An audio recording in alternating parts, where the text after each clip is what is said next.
दरम्यान वाल्मिक कराड हा लिफ्ट मागून आपल्या गाडीद्वारे सीआयडी कडे सरेंडर झाला असा अजबच दावा गाडी मालक शिवलिंग मोराळे याने केलाय। पाहूयात।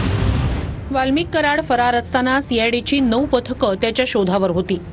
पण आरोपांनुसार कराड ज्या गाडीनं सीआयडी कडे सरेंडर झाला तीच गाडी 21 तारखेला उपमुख्यमंत्री अजित पवार यांच्या बीड दौऱ्यात होती। मस्साजोगला सरपंच देशमुख कुटुंबियांच्या सांत्वनासाठी अजित पवार जेव्हा गेले तेव्हाही तीच स्कॉर्पिओ त्यांच्या ताफ्यात फिरली। त्याच गाडीनं कराड पुण्यात सरेंडर झाला।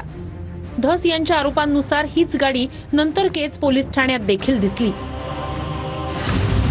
मात्र धनंजय मुंडेंचे कार्यकर्ते आणि कराड ज्या गाडीतून सरेंडर झाला ते गाडीचे मालक शिवलिंग मोराळे यांनी अजबगजब दावा केलाय।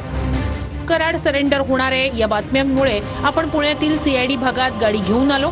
त्याचवेळी वाल्मिक कराड यांनी आपल्याला पाहिलं आणि आधीची गाडी सोडून आपल्या गाडीत बसून त्यांनी सीआयडी ऑफिस पर्यंत लिफ्ट मागितली असा दावा गाडी मालक शिवलिंग मोराळे यांनी केलाय।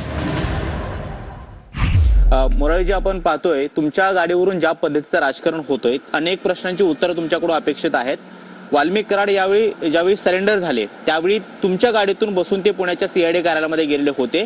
ती गाडी त्यांच्याकडे कशी आली आणि त्यावेळी तुम्ही कुठे होतात? मी त्यावेळेस मला माध्यमातून कळालं की अण्णा सरेंडर होणार आहे, ते टीव्ही तुमच्याच माध्यमातून मला कळालं। मी एका चौकामध्ये थांबलो होतो, सीआयडी ऑफिसच्या जवळच जाऊन थांबलेलो होतो। तिथं मला अचानक दिसल्याच्या नंतर मग मी गाडी उभी केली।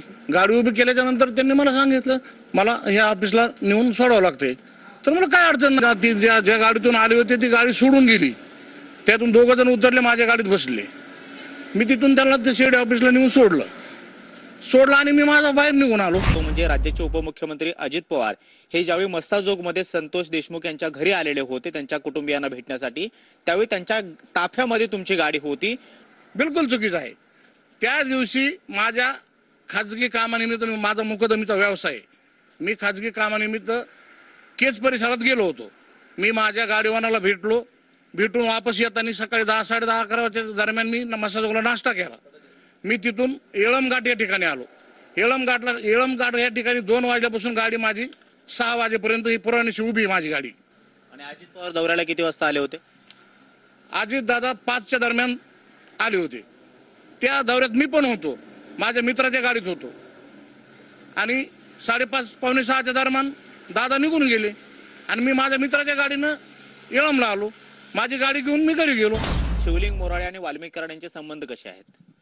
मी आदरणीय धनंजय मुंडेचा 25 वर्षाचा कार्यकर्ता आहे आणि धनंजय मुंडे साहेबाचं खालचं काम अण्णा बोलते, त्यामुळं साहजिकपणे मी अण्णाला 20 वर्षापासून ओळखतो। माझे कामं असतील, कार्यकर्त्याचे कामं असतील, मी त्यांच्या माध्यमातून करून घेत होतो।